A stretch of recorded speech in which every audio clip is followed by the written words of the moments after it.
man la El Hadj Malick Youm secrétaire général national bu syndicat bi nga xam ne moo ëmb jàngalekat yu nekk ci l'école yi diggu dóom yi ñu koy wax SAEMS tey samedi ñaar fukki fan ak juróom-ñett fii ci CICES dañu fiy def li nga xam ne mooy benn lël boo xam ne ñu ngi ko tuddee université syndicale ñu dajale ñëpp ñu nga xam ne ñooy suñu ay militantes ak suñu ay militants bëgg leen a tàggat googu nag sabab bi mooy dañu jàpp ne tey ñëpp xam nañ fii ci Sénégal ne dañu génn ci ñetti at yoo xam ne daanaka metti woon na ndax crise sociopolitique lañ traversé ba tey mën nañ jàpp ne depuis le 24 mars 2024 xëy na am nañ ci dëkk bi jàmm te loolu yëpp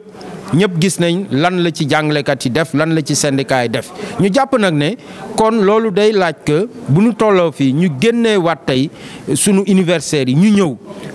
gën a tàggat xale yi wan leen yoon wi wan leen tey bu ñu tolloo ci guuta lan mooy rôlu ñi nga xam ne moom mooy jàngalekat yi ak dirigeants yi bu ñu ci tolloo tamit ñu jàngalaale leen ne cim réew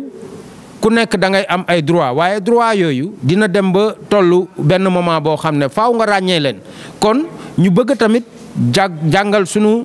militantes yi ak militants yi tey naka la ñuy def ba ñoom ñu mën a exercer seen droit syndical mën a exercer tamit seen droit civique muy def politique te pourtant benn du ci waroo ak morom mi waaye tamit ñu gën leen ñoŋal sax seen maanaam ni ñuy doxale pour gën a mën a wesaare xam-xam jox ko xale yi nga xam ne ñooy réew mi ñu doom ci ay professionnels kon loolu mooy sabab bi ñu ne nag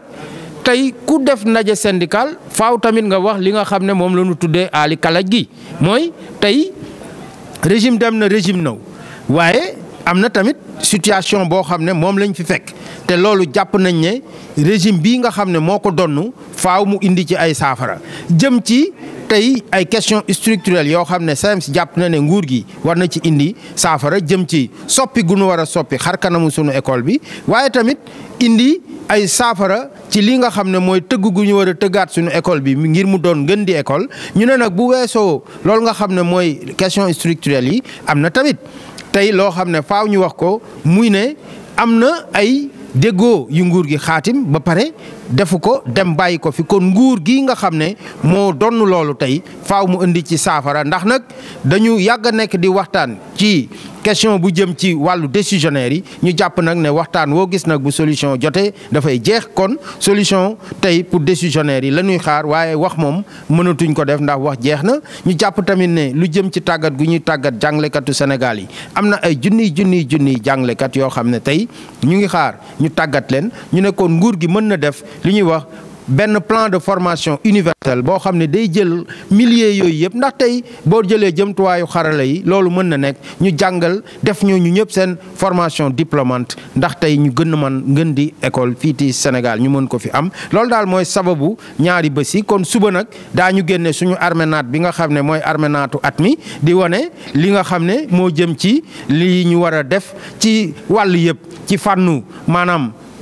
li nga xam ne mooy yëngu-yëngal bi bu dee dana am ñu xool waaye tamit xool ñoom naka la ñuy mën a def ak ñun ngir ñu jële fi li nga xam ne mooy daal li nga xam ne ay déggoo la ñu xaatim te defaguñ ko loolu daal suba arménate bi dana ko wane incha allahu rabbi. Je suis El Hadj Malick Youm, le secrétaire général national du syndicat autonome des enseignants du moyen secondaire du Sénégal, SAEMS. Ce samedi 28 septembre 2024, le syndicat autonome a décidé d'organiser une université syndicale. Cette université syndicale sera pour nous une occasion pour former nos militants et nos militantes. Parce que, comme tout le monde le sait, le Sénégal a traversé une période de crise sociopolitique qui est partie de 2021 à 2024. Au sortir donc de cette crise-là, où nous avons vu les syndicats et les enseignants jouer quand même un rôle prépondérant, il importe de convier nos camarades à cette session de formation pour les outiller davantage parce que vous savez aujourd'hui nous avons vu que comme ils ont joué les grands rôles, il est important qu'on puisse encore les renforcer davantage, leur permettre de bénéficier de renforcement de capacité pour mieux exercer leurs droits à l'action politique, mais également leur droit à l'action syndicale. Et je pense que c'est pour également les amener à pouvoir